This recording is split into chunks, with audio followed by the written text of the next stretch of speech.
Be honest, you've never heard of Kyrgyzstan. Few people have.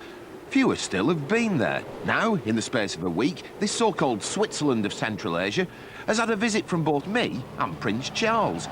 His Royal Highness presented a tumble dryer to an old people's home, ate a sheep's head, and shot off to neighbouring Kazakhstan within 24 hours. We were here for a week. I couldn't wait. Bishkek is the capital of the smallest and most obscure of the stans. Just over half the citizens are ethnic Kyrgyz. The rest are Russians, Uzbeks, and Muslim Chinese. Brutish symbols of Soviet domination are still standing. It's as though the Kyrgyz aren't convinced it's all over. Kyrgyzstan was the only former Soviet republic outside of Russia to experience an attempt to overthrow its government. In August 1991, the local head of the KGB was apprehended on his way to arrest the president. Shortly afterwards, the Communist Party was dissolved and Kyrgyzstan declared its independence. And Felix Dzerzhinsky, founder of the KGB, isn't at all pleased. The lower parts of Lenin, though the nameplate's been removed. Icons of the communist past now share the skyline with the totems of capitalism. And coming with it, that quaint free market business opportunity, crime. Bishkek's Osh market is infested by pickpockets. But at this self-evidently Swiss-style bureau de change on wheels, I couldn't even give me money away. Yes, please. It's English. British. British. No. What? No. No. Oh. Of course. Pardon? No, they don't recognise the British pound. I find this increasingly, as I travel the world, that the pound isn't recognised. Inescapably, you have to conclude, the dollar has won. And now, even the Kyrgyz have no respect for sterling. There are smarter hotels in town, but we were nestled at the temptingly priced Alato. It has cheerful staff, but stuck in a Soviet mindset, they don't do anything. I don't think it's been cleaned since Marco Polo passed through here. All over the floor, we have the husks of sunflower seeds. And a screw. Cigarette burns in the chair and on the bedside table. In the drawer, dirty socks of a previous occupant. The windows don't close properly, neither does the drawer. And the wind knives through at minus 25 degrees centigrade. Telephone? Dead, of course. And what, pray, is this? And why is it hot-wired straight into the wall with bare connections held in with matchsticks? And just what could have caused those brown stains running down the wallpaper? You should have seen the bathroom. Despite Bishkek being close enough to China for me to have ordered a takeaway from Beijing, I tore myself from the TV to a swanky Chinese restaurant where I ate the worst Chinese meal of my life. This was a treat after the tedium of the local staple, lagman, a stew of noodles and, I think, shoe leather.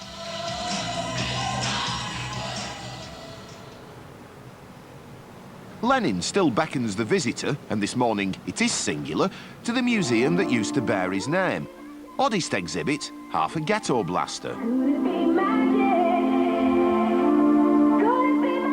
It was hurriedly unplugged when the attendant saw me coming. Absolutely bloody scintillating. I'm almost swimming away with the excitement of our visit to the National Historical Museum. The timing on this one was almost comic. As late as 1990, they spent 4 billion rubles on creating the Lenin Museum. The first floor is still devoted to Lenin and contains all his papers and documents, photocopies of them. And here on the second floor is an attempt by the Kyrgyz to reclaim their history, with a display of broken pots and pans, agricultural implements, and the techniques of rug weaving.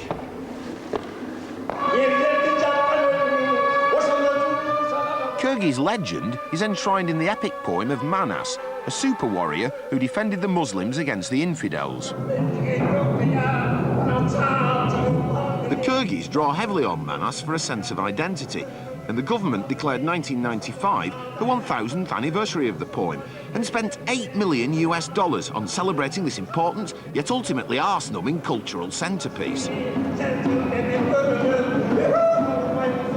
The problem with epics is that people will perform them. 20 times longer than the Odyssey, a full performance of Manas takes 3 days. It's said the horse was first tamed in Kyrgyzstan, and the Kyrgyz are tremendous horsemen. Nomadic by tradition, this nation of mountain herdsmen was forcibly settled by Stalin's collectivization, though for many in the countryside, the horse is still the preferred mode of transport.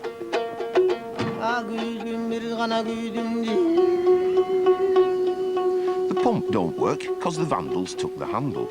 But before you presume this is a medieval existence, note TV aerials.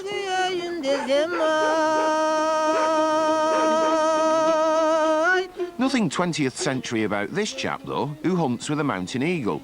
He caught and trained the bird himself. He was hoping for a falcon, but got more than he bargained for.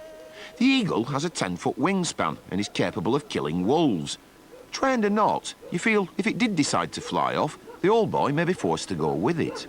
And then the clothing was brought to warehouses, one on the East Coast and one on the West Coast of America. And as you receive warmth from wearing the clothing, we receive happiness from being able to bring it to you. Kyrgyzstan is poor and very cold. These American Seventh-day Adventists are handing out second-hand shoes and clothes. This clothing is used clothing. Every piece of clothing has been worn by an American. Well, God bless America. Old jerseys from New Jersey. With Soviet certainties blown away, Kyrgyz aren't so much giddy with opportunity as bewildered and reliant on handouts. In Soviet time, if you remember, the collectivism was the main thing. And here, the privatization started. Now people try to build their own life. Before, there was more lying, to try to put everybody in one level. There's no lowest point, not talking about the lowest point and the highest point, just to have the average level and say, we are doing good. All the hopes of doing good are pinned on the recent discovery of gold, 16,000 feet up in the Tian Shan Mountains. This mine is a joint venture between the Kyrgyz government and a Canadian mining giant. Just how much wealth will trickle down to ordinary Kyrgyz remains to be seen. They don't expect to produce the first ingot for some months. Kyrgyzstan's future prosperity isn't lying around in nuggets, but in microscopic quantities in the rock, and requires a long and complex process of extraction, involving this frozen cyanide solution. They're still building the plant, with 1 or 2 teething troubles.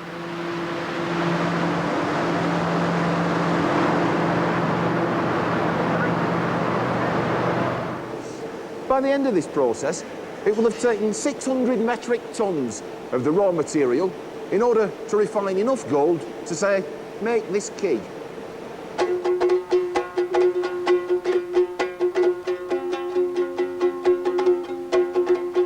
Tourism hopes are pinned on trekking tours and the potential of Lake Issyk-Kul, surrounded in Soviet times by spa resorts for the party faithful, and the site of a torpedo testing base, which is still operated by the Russians. Parts of Lake Issyk-Kul are more than 700 metres deep. It's the second largest alpine lake in the world, after Lake Titicaca, 170 kilometres long and 70 kilometres wide. Except this bit. And it never freezes, because it's slightly salty, and also there's some thermal activity underneath the water. It's also full of fish. Allegedly.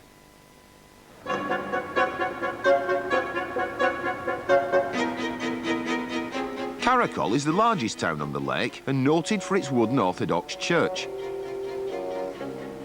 Gingerbread cottages huddle in the centre of town. It's one of Kyrgyzstan's more attractive cities and unmissable if you share our director's fascination with door and window frames. Practical, durable, draft-proof and maintenance-free aluminium frames invited no sensitive close-ups of our hotel, the complex Issyk-Kul. In Soviet days, it was an alpine retreat for favoured and privileged Communist Party officials. Today, It's Caracol's only luxury hotel. Best keep the wolf from the door.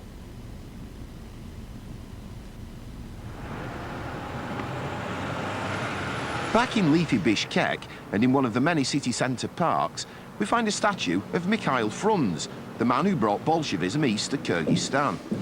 Even in the post-communist era, he's still commemorated as a local lad made good, and the house he was born in is immaculately preserved. And there's a very good reason for that.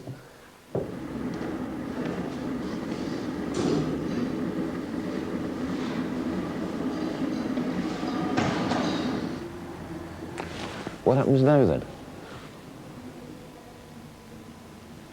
Hi.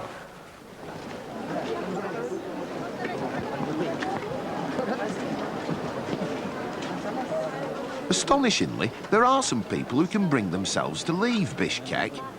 It's a 3-day train ride to Moscow. Not everyone is travelling. The station is a popular hangout for many Kyrgyz with nothing better to do, and there are plenty of them. Unemployment and heavy drinking are endemic. After a week here, the latter seems to be the only sensible option. In the station buffet, I toyed with a tumbler of ferocious Kyrgyz vodka and dreamed about the kind of places that Judith Chalmers gets to visit.